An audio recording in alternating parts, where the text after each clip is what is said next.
अहमदाबाद से भूपेंद्र सिंह भी मेरे साथ मौजूद हैं और वहीं पर भूपेंद्र लगातार जो आम आदमी पार्टी हो, कांग्रेस हो, बीजेपी हो, उनकी प्लानिंग पर नजर बनाए हुए हैं। भूपेंद्र, मैं आपसे ये जानना चाह रही हूं कि ये जो बीजेपी ने अपनी स्ट्रेटजी बनाई है, लिस्ट में हेरफेर करके, बदलाव करके, इतना बड़ा, नए चेहरों को लाकर, पुराने चेहरों को हटाकर, तो ये जो बीजेपी की प्लानिंग है वो विपक्षी पार्टियों की प्लानिंग को कितनी मात दे पाएगी?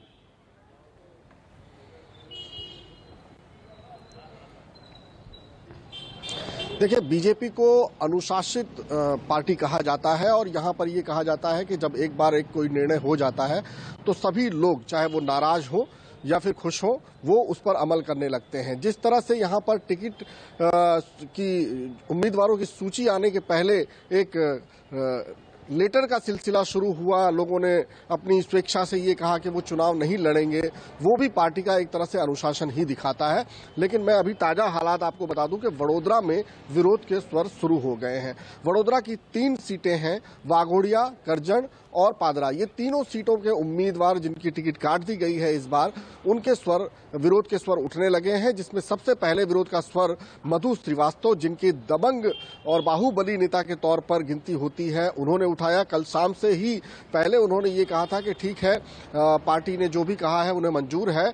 और हालांकि उसके पहले उन्होंने अनाउंस किया था कि मैं ही चुनाव लड़ूंगा और मैं नहीं लड़ूंगा तो मेरी पत्नी लड़ेगी। लेकिन उसके बाद उनका बयान आया कि नहीं, पार्टी ने जो तय किया है चलेगा। उसके बाद में फिर कल रात को उनका बयान आया कि वो अपने कार्यकर्ताओं से विचार विमर्श कर रहे हैं और अगर कार्यकर्ता कहेंगे तो वो निर्दलीय उम्मीदवार के तौर पर पर्चा भरेंगे।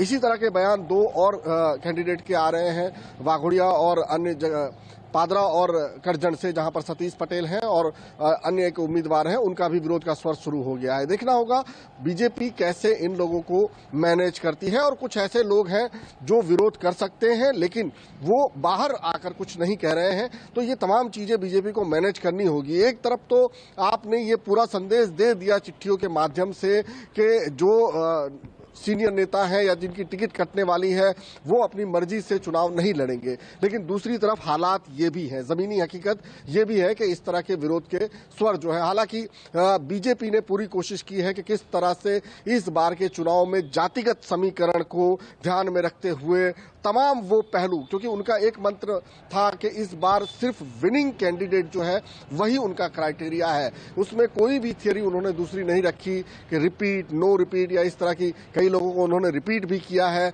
कई लोग जो कई टिकट भी काटे गए हैं। और सबसे ज्यादा जो पाटीदार वोट होते हैं उनको किस तरह से अपने कब्जे में लिया जाए। रमेश पटेल जो कि नरेश पटेल जो कि खोडलधाम के ट्रस्टी हैं और जिनको अपने पाले में लेने के लिए सभी पार्टियों ने अपना पूरा दमखम लगा दिया। आप पार्टी वहां गई, कांग्रेस के नेता वहां गए, बीजेपी ने भी कोशिश की, तो उनको किस तरह से मैनेज किया जाए ताकि 10 से 20 सीटों पर जहां उनका असर रहता है खोडलधाम का, उसको अपने पाले में किया जाए। तो उनके खोडलधाम के ही एक दूसरे ट्रस्टी हैं रमेश तिलाड़ा, उनको बीजेपी ने अपना उम्मीदवार बना दिया। तो कहीं ना कहीं वो भी एक बाजी जो है बीजेपी ने एक तरह से कह सकते हैं बाजी, एक अच्छा तीर चलाया है जो सही निशाने पर बैठा है और पाटीदार वोटों पर काफी ज्यादा असर उसका हो सकता है। जातिगत, जैसे कांति अमृत्या की बात की जाए, कांति अमृत्या पहले से ही बीजेपी के मोरबी के उम्मीदवार थे। मोरबी में हादसे को लेकर लोगों में बहुत ज्यादा नाराजगी हो सकती है, लोगों के पास वोट मांगने जाए तो किस मुंह से जाए। लेकिन कांति अमृत्या जा सकते हैं क्योंकि वो नदी में कूदे थे, उन्होंने लोगों की जान बचाई थी।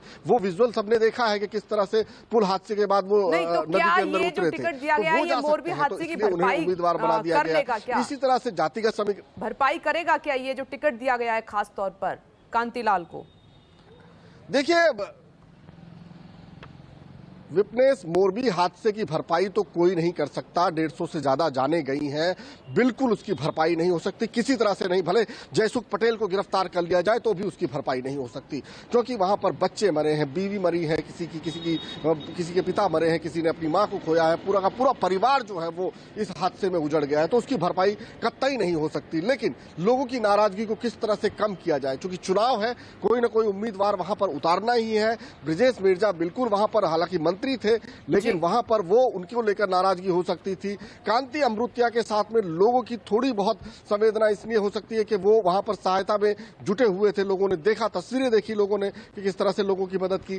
तो ये एक कार्ड बीजेपी ने चला है, बहुत कोशिश की है, चाहे उसमें क्षत्रिय उम्मीदवार हो, पाटीदार हो, SC ST हो, ब्राह्मण हो, यहां तक कि 16 महिलाओं को भी बीजेपी ने टिकट दिया है और 2 संतों को भी ये टिकट देकर बता दिया है कि किस तरह से हिंदुत्व का एजेंडा जो है वो भी बीजेपी के साथ चल रहा है। यहां पर 2 संत को भी इस 160 उम्मीदवारों की सूची में जगह दी गई है और वहीं 17 बागी विधायक जो कांग्रेस छोड़कर पिछले 2017 के चुनाव में वो कांग्रेस से चुनाव जीते थे और इस बार वो बीजेपी के उम्मीदवार हैं उन्हीं सीटों पर से।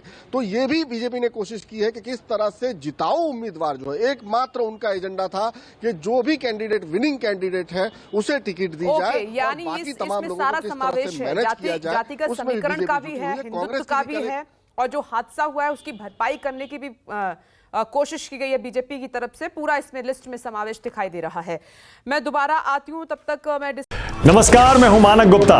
अगर आपको हमारा ये वीडियो पसंद आया हो तो इसे लाइक और शेयर जरूर करें और हां, हमें सब्सक्राइब और फॉलो करना ना भूलें ताकि आप देश और दुनिया की कोई खबर मिस ना करें। तो जुड़े रहिए हमारे साथ और देखते रहिए न्यूज़ 24।